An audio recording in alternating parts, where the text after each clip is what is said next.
Hello students, आज video में आपको बताऊंगा अगर आपको एलएनआईपी में एमपीएड कोर्स में एडमिशन लेना है सेशन 22-23 के लिए तो उसका कंप्लीट एडमिशन प्रोसीजर क्या है, टोटल कितनी फीस है एमपीएड की, कितनी सीट्स है एमपीएड में, आपका रिटन टेस्ट कैसे होगा, स्किल टेस्ट कैसे होगा, रजिस्ट्रेशन किस तरह से कराना है वगैरह वगैरह सारी डिटेल्स आज वीडियो में आपको दूंगा। तो चलिए वीडियो को स्टार्ट करते हैं। सबसे पहले हम बात करते हैं रजिस्ट्रेशन डिटेल्स की।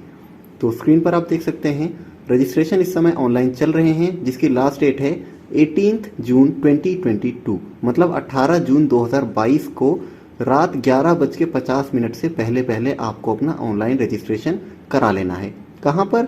www.cet.nta.nic.in पर जाकर। इसका लिंक मैं वीडियो के डिस्क्रिप्शन में दे दूंगा, वहां से क्लिक करके आप अपना ऑनलाइन रजिस्ट्रेशन करा सकते हैं। फीस सबमिट करने की लास्ट डेट क्या होगी आपके रजिस्ट्रेशन फॉर्म की? तो वो होगी 19 जून, मतलब 18 तक रजिस्ट्रेशन और 19 तक फीस भी सबमिट आप करा सकते हैं। ठीक है, उसके बाद करेक्शन का आपको समय दिया जाएगा 3 दिन का, 20, 21 और 22। ठीक है, तो अगर कोई मिस्टेक हो गई हो आपसे तो आप करेक्शन भी कर सकते हैं। एक बात मैं आपको बता दूं, कुछ स्टूडेंट्स ने CUET का फॉर्म फिल कर दिया है, BHU या कुछ अदर यूनिवर्सिटीज का, लेकिन उस समय LNIP CUET PG की लिस्ट में नहीं था, जो कि अभी कुछ दिनों पहले आया है। तो जो स्टूडेंट्स ऑलरेडी फॉर्म फिल कर चुके हैं उन लोगों को क्या करना है, जब करेक्शन की डेट्स आएंगी 20 जून में, तो उस समय वो जाकर के करेक्शन कर सकते हैं और LNIP को भी ऐड कर सकते हैं अपने रजिस्ट्रेशन फॉर्म के अंदर। ठीक है, तो ये उनका तरीका हो गया। एक बात मैं आपको और बता दूं, जब आप रजिस्ट्रेशन करेंगे तो आपको क्या सेलेक्ट करना है, आप देख सकते हैं स्क्रीन पर कोड नंबर आपको दिख रहा है PGQP43, जहां पर राइट का निशान लगा है, एरो दिख रहा है आपको। इस टैब पर जब आप पहुंचेंगे तो आपको PGQP43 ये एमपीएड कोर्स का कोड है जिसको सेलेक्ट करके आप एमपीएड का एग्जाम दे सकते हैं। ठीक है, तो यहाँ पर कुछ ऐसा लिखा हुआ नहीं आएगा कि कौन से कोर्स के लिए अप्लाई कर रहे हैं, एमपीएड नाम आपको कहीं नहीं दिखेगा इसमें, लेकिन ये कोड नंबर ही एमपीएड का है, इसको ही आपको सेलेक्ट करना है। बाकी तो स्टेप्स आपको पता ही हैं, फॉर्म कैसे फिल किए जाते हैं, तो उनके बारे में बहुत ज़्यादा कुछ बताने की ज़रूरत नहीं है मुझे। ठीक है, अब दूसरी बात, कितनी फीस होगी रजिस्ट्रेशन की? तो रजिस्ट्रेशन फीस होगी आपकी 800 जनरल कैटेगरी की, ओबीसी कैटेगरी की 600, SC/ST और थर्ड जेंडर की 550 और PWD तो एप्लीकेबल है ही नहीं फिजिकल एजुकेशन कोर्सेज में, तो इसके बारे में हम बात नहीं करेंगे। ठीक है स्टूडेंट्स, तो रजिस्ट्रेशन की डिटेल्स के बारे में मैंने आपको बता दिया है। अब हम बात करते हैं एलिजिबिलिटी क्राइटेरिया के बारे में। अगर आपको LNIP में एमपीएड कोर्स में एडमिशन लेना है तो उसका एलिजिबिलिटी क्राइटेरिया क्या है? तो स्क्रीन पर आप देख सकते हैं 2 क्राइटेरिया हैं। एक है अगर आपने बीपीएड कंप्लीट कर ली है जिसमें मिनिमम आपके 50% मार्क्स हो अगर आप जनरल या ओबीसी कैटेगरी के हैं, और मिनिमम 45% मार्क्स हो अगर आप SC/ST कैटेगरी के हैं। ठीक है, ये बात हो गई बीपीएड की। और बीपीएड चाहे आपने 2 इयर्स की हो चाहे 4 इयर्स वाली की हो, दोनों ही मानी जाएंगी। इसके अलावा अगर आपने BSc in physical education course किया है और उसमें आपके 50% मार्क्स हैं जनरल और ओबीसी कैटेगरी में, तो भी आप डायरेक्टली एमपीएड कोर्स में एडमिशन लेने के एलिजिबल हैं LNIP में। उसके अलावा अगर आप SC/ST कैटेगरी में हैं तो मिनिमम 45% मार्क्स आपके होने चाहिए BSc इन फिजिकल एजुकेशन में। ठीक है, अब यहाँ पर एक कंफ्यूजन कुछ स्टूडेंट्स को होती है जिन लोगों ने BPES कोर्स कर रखा है। तो मैं आपको बता दूं, LNIP BPES को एलिजिबल नहीं मानता है, इस वजह से BPES वाले स्टूडेंट्स LNIP में अप्लाई ना करें, क्योंकि इन केस अगर उनका एडमिशन हो भी जाता है तो वो बाद में रिजेक्ट हो जाएगा। और वैसे तो वेरिफिकेशन के समय ही आपका एडमिशन कैंसिल हो सकता है, लेकिन इन केस अगर गलती से LNIP ले भी लेता है एडमिशन तो रिजेक्ट हो जाएगा। तो BPES वाले यहाँ बिल्कुल भी अप्लाई ना करें। BSc वाले कर सकते हैं और BPED वाले तो कर ही सकते हैं। ठीक है स्टूडेंट्स, तो एलिजिबिलिटी क्राइटेरिया के बारे में मैंने आपको बता दिया। जो कंफ्यूजन थी BPES को लेकर के वो भी मैंने आपको पहले ही बता दिया है, इसलिए कोई फॉर्म फिल ना करे BPES वाला। हर साल कुछ स्टूडेंट्स फॉर्म फिल करते हैं, उन लोगों को प्रॉब्लम्स फेस करनी पड़ती हैं। लास्ट ईयर भी हुआ था ऐसा और लास्ट ईयर भी हुआ था, इस वजह से स्पेशली मैं BPES के बारे में बता रहा हूँ आपको। ठीक है, तो एलिजिबिलिटी क्राइटेरिया के बारे में आपको पता चल गया है। आगे हम बात करते हैं टोटल सीट्स की। अगर आपको एमपीएड कोर्स में एडमिशन लेना है LNIP में तो उसमें टोटल कितनी सीट्स हैं? तो स्क्रीन पर आप देख सकते हैं LNIP के 2 सेंटर्स हैं, एक ग्वालियर में और दूसरा गुवाहाटी में।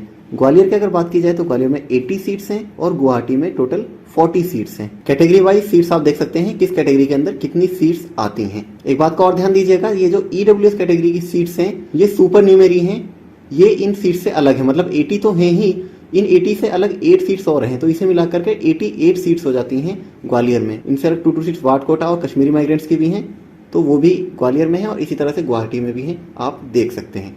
ठीक है, तो टोटल सीट्स के बारे में आपको पता चल गया कैटेगरी वाइज। एक बात का और ध्यान दीजिएगा, जिस तरह से LNIP में BPED में गर्ल्स का 30% कोटा है, ऐसा LNIP में MPED में नहीं है। तो MPED में कितने भी बॉयज हो सकते हैं, कितने भी गर्ल्स हो सकती हैं। ठीक है, बाकी जो सीट्स हैं वो आपको स्क्रीन पर दिख रही हैं, आप कैटेगरी वाइज देख सकते हैं। तो मैंने आपको टोटल सीट्स के बारे में बता दिया है। अब हम बात करते हैं फीस स्ट्रक्चर की। LNIP में एमपीएड की टोटल कितनी फीस होगी? तो टोटल फीस है आपकी 84,600 रुपीज फर्स्ट ईयर की फीस है जो मैं आपको बता रहा हूँ। इसमें अगर फर्स्ट सेमेस्टर की बात की जाए तो 48,050 रुपीज और सेकंड सेमेस्टर की फीस होगी आपकी 36,550 रुपीज। ये इंडियन स्टूडेंट्स के लिए है। और अगर आप फॉरेन नेशनल्स हैं या NRI स्टूडेंट्स हैं तो उनके लिए ज़्यादा फीस होगी। आपको लेफ्ट साइड में दिख रहा है कितनी फीस होगी आपकी, ठीक है। तो फीस के बारे में भी आपको पता चल गया है कि एमपीएड की कितनी फीस होगी आपकी। अब हम आते हैं अपने मेन पॉइंट पर जो कि है सिलेक्शन क्राइटेरिया। LNIP में अगर आपको एडमिशन लेना है तो उसका क्या सिलेक्शन क्राइटेरिया है, क्या क्या चीज़ें आपको फुलफिल करनी होंगी ताकि आपका एडमिशन हो सके एमपीएड कोर्स के अंदर। तो स्क्रीन पर आप देख सकते हैं सिलेक्शन क्राइटेरिया में दो चीज़ें हैं। पहला होगा आपका रिटन एंट्रेंस टेस्ट जिसका वेटेज होगा 60% और दूसरा होगा आपका स्किल टेस्ट जिसका वेटेज 40% होगा। ध्यान दीजिएगा, कोई फिजिकल फिटनेस टेस्ट एमपीएड के एडमिशन के लिए नहीं होगा। बीपीएड में होगा, एमपीएड में नहीं होगा, इस बात का ध्यान रखेंगे आप। और स्पोर्ट्स सर्टिफिकेट पर भी कोई मार्क्स आपको नहीं दिए जाएंगे। जो भी आपकी फाइनल मेरिट तैयार होगी उसमें 60% वेटेज रिटन का होगा और 40% वेटेज आपके स्किल टेस्ट का होगा, ठीक है। अब ये कैसे कैसे होंगे, इनकी क्या डिटेल्स हैं, तो मैं वन बाय वन बता देता हूँ। पहले हम बात करते हैं रिटन टेस्ट की। रिटन टेस्ट देख सकते हैं आप, टोटल आपका 100 क्वेश्चंस आएंगे उसमें, जिसमें 25 क्वेश्चंस जनरल पेपर से होंगे और 75 क्वेश्चंस डोमेन सब्जेक्ट से होंगे, मतलब फिजिकल एजुकेशन से होंगे। कितने ड्यूरेशन का आपका एग्जाम होगा, तो ये 2 आवर्स का एग्जाम होगा, मतलब 120 मिनट्स।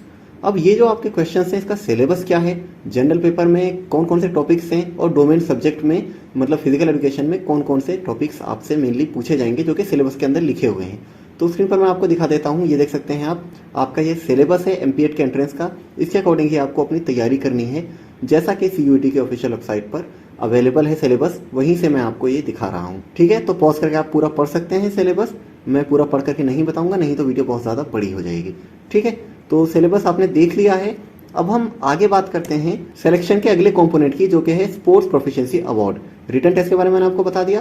स्पोर्ट्स प्रोफिशिएंसी अवार्ड मतलब स्किल टेस्ट कौन कौन से गेम्स में होगा, तो देख सकते हैं आप कौन कौन से गेम्स हैं। Badminton, basketball, cricket, football, gymnastics, handball, hockey, judo, power lifting, weight lifting, swimming, table tennis, tennis, track and field, volleyball और योगा। टोटल 16 ऑप्शंस हैं आपके पास, जिनमें से किसी एक गेम में आप अपना स्किल टेस्ट दे सकते हैं, ठीक है। इनसे अलग और ऑप्शंस आपके पास नहीं है।